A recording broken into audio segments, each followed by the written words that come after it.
धन गुरु गोबिंद सिंह जी महाराज दा हुक्म, रहत प्यारी मुझको सिख प्यारा ना। दरअसल सिख दा स्वरूप ही तां बनदा है जे उस कोल रहनी होवे। रहनी दो तरह दी, मानसिक ते शरीरक। मानसिक रहनी है बाणी दा पाठ, जपजी साहब, जाप साहब, सवैये, चौपाई, आनंद साहब, और जितनी बाणी पढ़ सके। मूल मंत्र दा जप एक ओंकार तो लेके गुर प्रसाद तक, वाहिगुरु वाहिगुरु वाहिगुरु मंत्र दा जप 2 वक्त, 10 मिनट, 20 मिनट, आधा घंटा या जितना उसको समा। ये मानसिक रहत है। तन दुते पंज ककार, ये शरीरक रहत है। मन करके सिख बने, तन करके ये सिख बने तो मानसिक ते शरीरक रहत चाहिए। ना मानसिक रहत होवे ना शरीरक, तो धन गुरु गोबिंद सिंह जी महाराज कहते ने ये सिख मैनू प्यारा नहीं, क्योंकि इसने पाहुल नहीं लई और रहनी नहीं रखी। धरे केस पाहुल बिना देखी मूर्ख सिख, तिसको दर्शन ना है मेरा पापी त्यागे बिख। रहतनामे इस तरह के बोलने, ज्यों काहू पे गधा नवायो, फूल माल ताए मूंड धरायो। जिवें कोई खोते नूं इशनान करा के उहदे गल विच फुल्लां दी माला पावे और उहदे शरीर दे उत्ते चंदन इत्यादि लावे। ज्यों काहू पे गधा नवायो,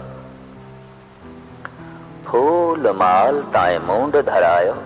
तैंकी कर तांकी शोभा नाही, हासी होए होत जग माही।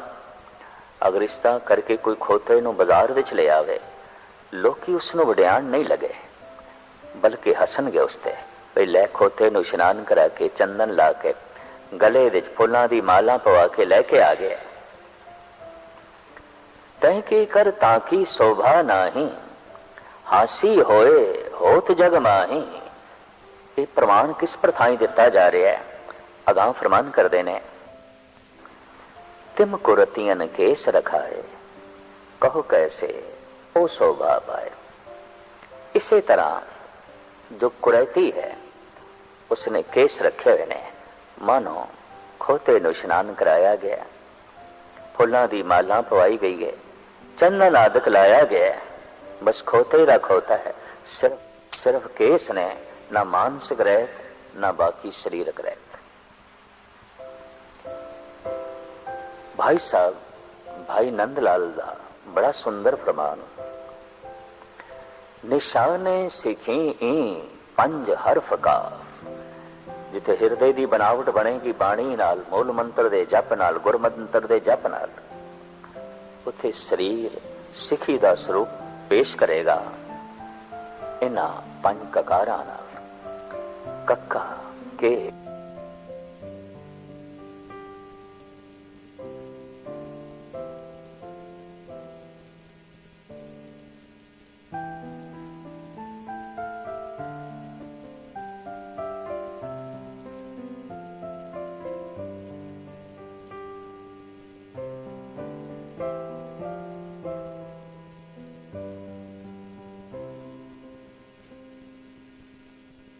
साहब भाई नंदलाल जी फारसी दे ही आलम फाजिल गजनी तो आए, लिहाजा उन्हां दे बोल, उन्हां दी बाणी सारी दी सारी फारसी दे च।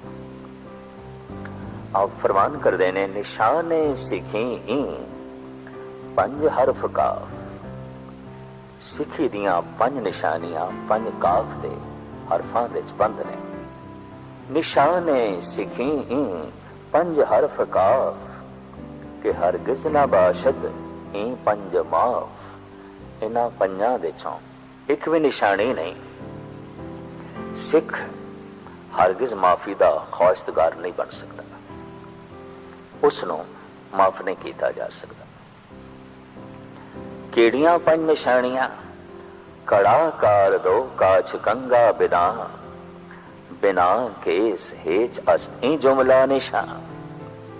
कड़ा कार दो कृपान, काच कछहरा, कंगा बिना, बिना केस हेच अस्ती जुमला निशान। पर केसा तो बिना बाकी चार निशानियां परवान नहीं।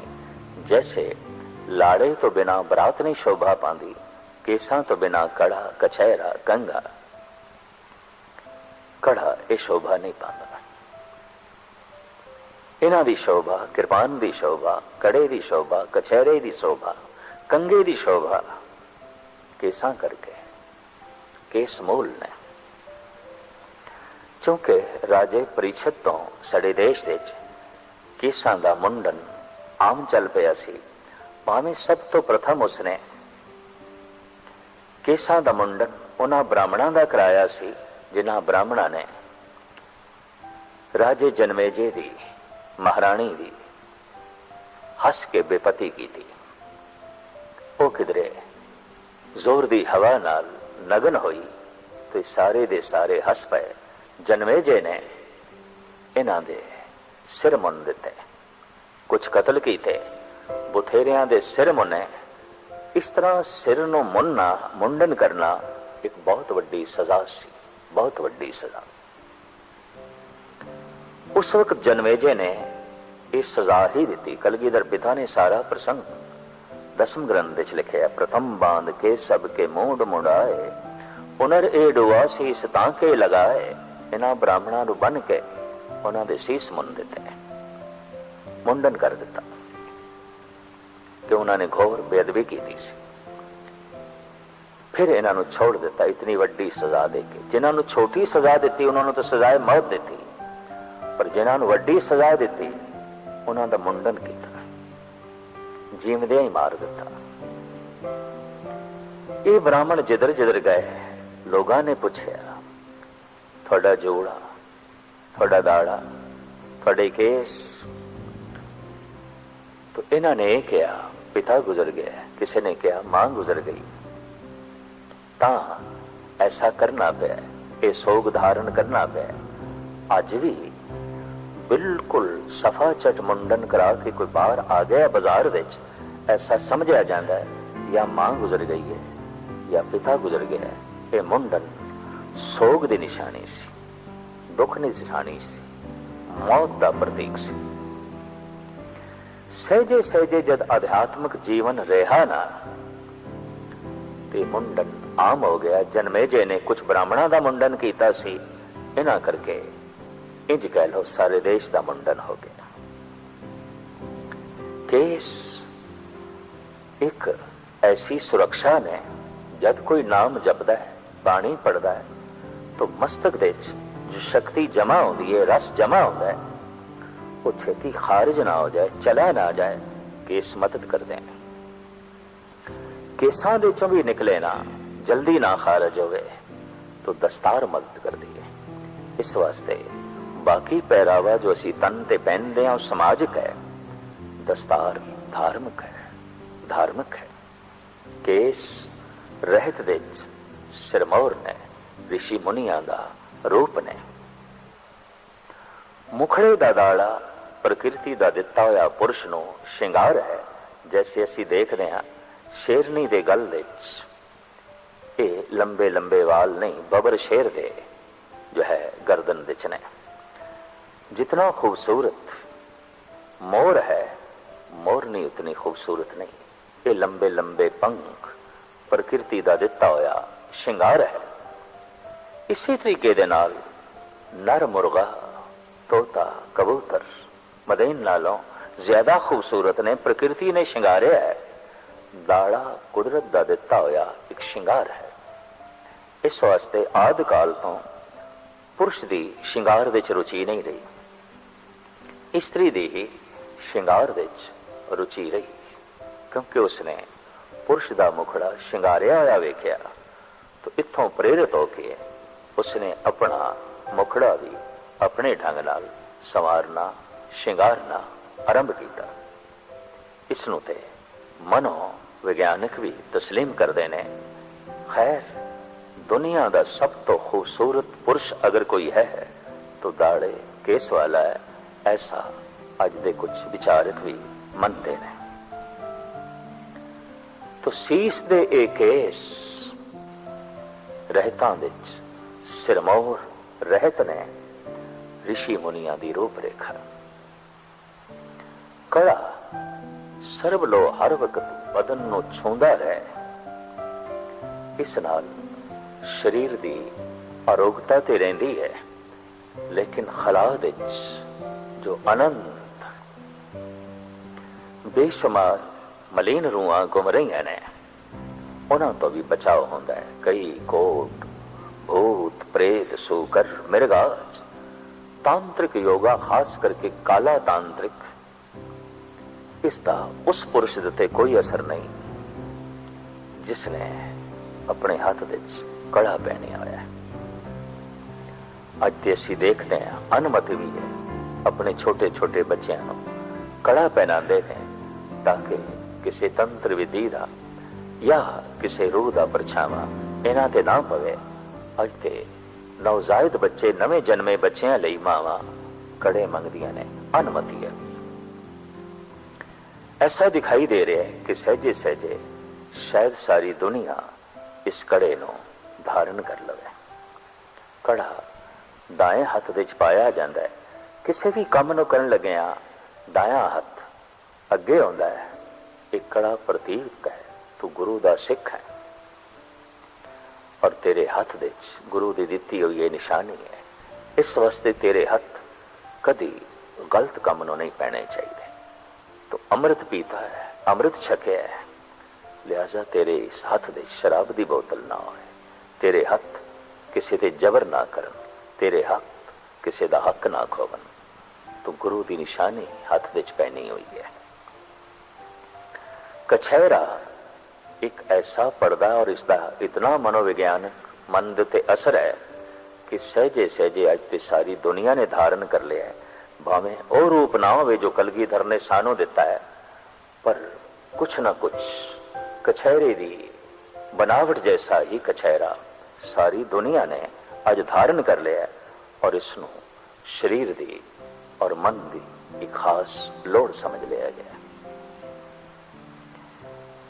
कंगा केसां दी सफाई लई ते है, लेकिन इस दे नाल जप तप करने तो बाद जो थोड़ी जिया दिमागी थकावट या शरीरक थकावट हो सकती है, इस कंगे दे बार बार सिर ते फेरन नाल मस्तक हौला हो जाता है और थकावट दूर हो जाती है और नाले केस समर जाते हैं। किरमा ठीक है, आज हाइड्रोजन बम तो भी मनुख अगे लंघे और कुछ तर्कशील ऐसा कहते हैं कि इस एटम बम हाइड्रोजन बम के जमाने विच ये निक्की जी किरपान की मैंने रखती है जो सिख जगत ने पहनी हुई है, जो कलगीधर ने दी है और पहनना लाजमी करार देता है। दरअसल ये किरपान एक प्रतीक है, मन दे ते इसदा असर है कि तू केवल संत नहीं सिपाही भी है। केस संत दा स्वरूप पेश कर देने, किरपान सिपाही दा रूप पेश करती है। इस तरह धन गुरु गोबिंद सिंह जी महाराज ने मनुख नूं संत सिपाही बनाया। गुरु नानक देव जी महाराज तो लेके धन गुरु तेग बहादुर साहब जी महाराज तक यतनशील रहे मनुख नूं संत बनाने विच। इसे संत नूं धन गुरु गोबिंद सिंह जी महाराज ने सिपाही बनाया। जद कोई संत सिपाही बनता है उसके हथों मजलूम की रक्षा होती है, मुल्क की तामीर होती है, कमजोरां की उसारी होती है। और जद कोई केवल सिपाही है, संत नहीं, उसके हथ मजलूमां की गर्दन कटते हैं। चीन दे एक प्रसिद्ध संत ने कहा है, सिपाही दे सैनिक दे जिथे पैर जम जाते ने, टिक जाते ने, जमीना उत्थे उजड़ जांदियां ने, बर्बाद हो जांदियां ने। सिपाही दे कदम बर्बादियां नूं जन्म देंदे ने बर्बादियां। अगर सिपाही संत पहले है तो उहदे कदमां नाल तामीर होंदी है मनुखता दी, उहदे कदमां नाल धरती जरखैज होंदी है। ठीक आख्या है चीनी संत कन्फ्यूशियस ने कि जिथे रुक जाते ने सैनिक दे पैर, सिपाही दे पैर, उत्थे कंडे ही कंडे रह जाते हैं, उजाड़ ही उजाड़ रह जाता है, बर्बादियां ही बर्बादियां जन्म लैंदियां ने। पर जिथे वो सिपाही जो संत पहले है, उहदे कदमां दे राही तामीर होंदी है, उहदे हत्थां दे राही उसारी होंदी है और धरती हरी भरी होंदी है। मनुख नूं इंसाफ मिलता है, कमजोर दी रक्षा होंदी है और जालिम दे पैर रुकदे ने। तो इस तरह धन गुरु गोबिंद सिंह जी महाराज ने संत नूं सिपाही बनाया और सिपाही दा प्रतीक है शस्त्र। तो शस्त्र पहना दिता, कृपान इस वास्ते पहननी है कि इस छोटी जी कृपान नाल कोई मैदान जंग विच लड़ना नहीं, पर यह छोटी जी कृपान एहसास करांदी रहे कि असीं सिपाही हां।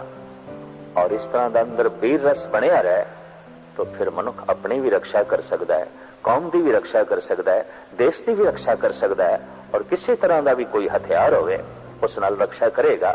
लेकिन सिपाही होने का भाव तो बनिया रहे, अंदर वीर रस ते बनिया रहे, वो तां ही हो सकता है कि हर वक्त मनुख ने कोई शस्त्र पहने होवे। तो इस तरह कृपान पहनने दी, धारण करने दी सानू ताकीद की गई। भाई साहब भाई नंद लाल कहने निशाने सिखी पंज हरफ काफ के हरगिज न बाशद ई पंज माफ, कलाकार दो काच कंगा बिना केस हेच अस्त ई जुमला निशान। अज दे साइंस युग दे विज्ञानक युग दे तरक खड़ी होती है कि नाखून कटते हो, ये भी प्राकृतिक ने। की होया अगर केस कटे जा रहे हैं, की होया अगर केसां दा मुंडन है, आखिर नाखूनां दा भी तो मुंडन करदे ही है। नाखूनां दा वो हिस्सा कटिया जाता है जो मुर्दा ने, मर चुके ने। जिवें घर विच कोई प्राणी मर गया, चलाना कर गया, तो मुर्दे नूं घर विच ते नहीं रखते, और घर विच रखांगे तो बदबू, घर विच रखांगे तो गलाजत, घर विच रखांगे तो सारा घर मरगट बनेगा। इस वास्ते मुर्दे नूं मरगट घाट ले जाते हैं और जला के खाक करते हैं। नाखून जो मुर्दा हो जाते ने मैल नाल भर जाते हैं और बीमारियां दे वो जन्मदाते बनते हैं। जिंदा नाखून हो जो मांस दे नाल जुड़े हुए है, जिंदा है, उसनों कटांगे तो खून निकलेगा, उसनों कटांगे तो पीड़ होगी। पर जो अगे बढ़ चुके हैं, मैल नाल भर गए, ये मुर्दा है। इस नाखून नूं कटना, मैल नूं कटना है, परे सुटना है। प्रकृति ने जब उसनों खत्म कर दिता है, मुर्दा कर दिता है, तो मुर्दा इस शरीर तो अंग तो एक पासे करना पड़ेगा, जैसे घर दे वेड़े तो मुर्दे नूं एक पासे करते हैं। हाँ, केस भी कुछ मरदे ने, पर सानू किस तरह पता चलेगा केड़े केस मुर्दा हो चुके ने, दाड़े दे केड़े वाल मुर्दा हो चुके ने, सिर दे केड़े केस मुर्दा हो चुके ने। ये साडे हत्थां नूं नहीं पता चलता, ये कंगे नूं पता चलता है। जैसे जैसे असीं कंगा फेरदे हां, मुर्दा केस झड़ जाते ने, निकल जाते ने। जैसे नाखून रोज वधदे ने, रोज नवे केस पैदा होंदे ने और पुराने झड़दे ने। केसां दा जन्म ते मरण जीवन भर चलदा रहिंदा है। कुछ ते सियाणे कहंदे ने कि मुर्दे दे भी केस वधदे ने और नाखून वधदे ने। खैर, जो कुछ भी है, जो केस मुर्दा ने कंगे दे राही झड़ जाते ने, निकल जाते हैं और जो जिंदा ने वो सवर जाते हैं, सवर जाते हैं। प्रकृति केसां नूं एक सीमा तक रखती है, चाहे वो मुखड़े दे ने, चाहे वो सिर दे ने। ਅਸੀਂ देखते हैं जो केसां दा मुंडन करते हैं आखिरी दमा तक केस उन्हां दे वधदे ने। दाड़ा मुनिया चौथे पंजवें दिन फिर दाड़ा आ गया, फिर मुनिया चौथे पंजवें दिन फिर आ गया। लेकिन इस मुंडन नूं कोई छोड़ देवे तो दाढ़ी एक सीमा ते आके रुक जाती है और जीवन भर उत्थे ही जो है रुकी रहती है, उस तो अगे जो है नहीं जाती। केस भावें नवे जन्म दे रहिंदे ने, मुर्दा झड़दे रहंदे ने, लेकिन लंबाई एक सीमा तक ही आखिरी दमा तक जो है रहती है। प्रकृति ने इस तरह नाप तोल के हर एक नूं जो है केस दिते हुए ने। केसां दा मुंडन प्रकृति नाल जंग है और इस जंग विच हार ही होंदी है, जित नहीं होंदी, क्योंकि आखिरी दमा तक केस निकलते रहंदे ने, वधदे रहंदे ने। जैसे जैसे सिर विच आत्म ज्योति खत्म होंदी गई, नाम अभ्यास खत्म होंदा गया, केसां दी कदर भी घटदी गई। अज भी असीं देखते हैं कि रामलीला विच राम पेश करना है, स्टेज ते विश्वामित्र नूं पेश करना है, विशिष्ट जी नूं पेश करना है, तो जोड़े भी चाहिए ने, दाड़ियां भी चाहिए ने। और अक्सर बाजार तो नकली जोड़े, नकली दाड़ियां खरीद के लियाईयां जांदियां ने। असीं इस गल दा माण कर सकते हैं कि साडे सिर ते जोड़ा असली है, राम वर्गा।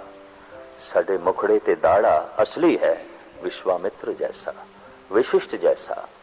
अवतारां दा स्वरूप, ऋषि मुनियां दा स्वरूप धन गुरु गोबिंद सिंह जी महाराज ने, धन गुरु नानक देव जी महाराज ने साडी झोली दे च पाया है। हाँ, जद कोई ऋषि होण तो, मुनि होण तो, संत होण तो थल्ले जांदा है, मनुखता तो थल्ले गिरदा है, ते जद थल्ले ही गिर गया तो फिर हुण केसां दी लोड़ भी नहीं। अज सारी दुनिया विच केसां दा मुंडन है। थोड़ी जिहा कौम जिसनों असीं सिख कहंदे आ, केस इस कोल ही दिखाई देंदे ने, या कोई थोड़ा जिहा साधु समाज। वैसे बगौर मुताला करिए, मोहम्मद साहब केसाधारी सन, हजरत ईसा केसाधारी सन, और इसे तरीके नाल भारत दे तमाम ऋषि मुनि अवतारी पुरुष केसाधारी सन। और सिर्फ केसाधारी ही नहीं, बहुत अवतारी पुरुष शस्त्रधारी भी सन। जैसे धनुष बाण श्री राम कोल है, जैसे सुदर्शन चक्र श्री कृष्ण कोल है, जैसे तलवार मोहम्मद साहब दे जो है हथ दे च है, और इसे तरीके नाल परशुराम कोल कुलाड़ा है, बरछा है। हनुमान दे कोल गदा है, गदा विष्णु जी कोल भी है। और इस तरीके नाल असी देखते हैं बहुते अवतारी पुरुष, पैगंबरी पुरुष, शस्त्रधारी ने, केसाधारी ने। जैसे जैसे पैगंबरां नूं, अवतारां नूं मनना घटदा गया, उन्हां दा सत्कार सन्मान घटदा गया, क्योंकि जितनी मिकदार विच मनुख दा अहंकार वधदा है, उतनी ही मिकदार विच अवतार दा सत्कार घटदा है। ते जिस दे लई कोई सत्कार नहीं रहा, आदर नहीं रहा, उस दे पिछे चलन दी लोड़ की है। हाँ, कदी कदी नकली राम बन के चलो सामने एक तमाशा कर देता, नकली जूड़ा सिर ते रख के, नकली दाड़ा मुखड़े ते लगा के, इस तरह नकल पेश कर देती। लेकिन ये पेश करना भी इस गल दा सबूत है कि जूड़ा केस इन्हां अवतारी पुरुषां ने धारण कीते हुए सन। और जे इन्हां दी उस जमाने विच लोड़ सी तो अज भी लोड़ है। अगर अज लोड़ नहीं है तो फिर जूड़े तो बिना ही राम पेश करना चाहिए, दाड़े तो बिना विश्वामित्र ते विशिष्ट नूं स्टेज ते पेश करना चाहिए है। ऋषि मुनियां दा स्वरूप, पैगंबरां दा स्वरूप, गुरु अवतारां दा स्वरूप धन गुरु गोबिंद सिंह जी महाराज ने सानू प्रदान किया, और प्रदान करके साफ आग दिता, खालसा मेरो रूप है खास, खालसे मैं हूं करो निवास। जिवें चंगी औलाद मां बाप दे नाम नूं रोशन कर दी है, तिवें धन गुरु गोबिंद सिंह जी महाराज कहते हैं, ऐ खालसा तेरा जीवन इतना ऊंचा है और तू ऐसा संत स्वरूप ਬਣਿਆ, ਤੂੰ ਮੈਨੂੰ 4 ਚੰਦ ਲਾ ਦਿੱਤੇ ਨੇ, ਤੂੰ ਮੈਨੂੰ ਸਜਾ ਦਿੱਤਾ ਹੈ। ਮਾਣ ਨਾਲ ਸਤਿਗੁਰ ਇੱਥੇ ਤੱਕ ਕਹਿੰਦੇ ਨੇ, ਇਨਹੀ ਕੀ ਕਿਰਪਾ ਕੇ ਸਜੇ ਹਮ ਹੈ, ਨਹੀਂ ਤੋ ਮੋਹ ਸੇ ਗਰੀਬ ਕਰੋੜ ਪਰੇ ਹੈ। ਕਿਸੇ ਨੂੰ ਸ਼ੱਕ ਨਾ ਪਵੇ ਕਿ ਖੁਸ਼ਾਮਦ ਕੀਤੀ ਜਾ ਰਹੀ ਹੈ ਜਾਂ ਗੱਲ ਵਧਾ ਕੇ ਆਖੀ ਜਾ ਰਹੀ ਹੈ। तो महाराज कहते या में रंच न मिथ्या बाकी, पार ब्रह्म गुरु नानक साखी।